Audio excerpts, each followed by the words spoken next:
it's going to be funny for me to call them.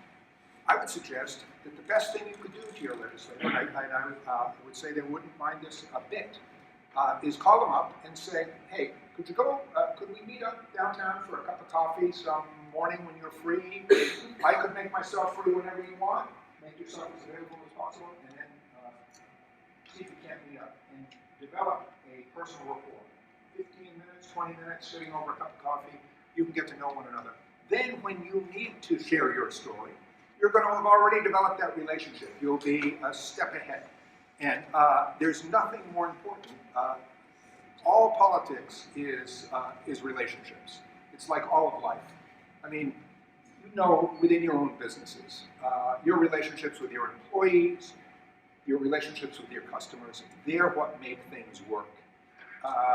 You know, the nuts and bolts, the structure you put in place is the structure, but it's really fundamentally about relationships. And the same is true when it comes to legislating.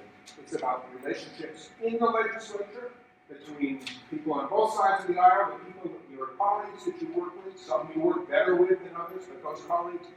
It's all about the relationships that those legislators have with their constituents. And so you have an ability to begin to break the ice, to have that first conversation. And it doesn't have to be about any issue at all. In fact, legislators would probably welcome the opportunity to sit down and have a cup of coffee with a constituent and just talk about their family, their interests, their business, what it is they do, just to get to know them. That's a very, very important first step. So I suggest that that's one of the places that you could begin.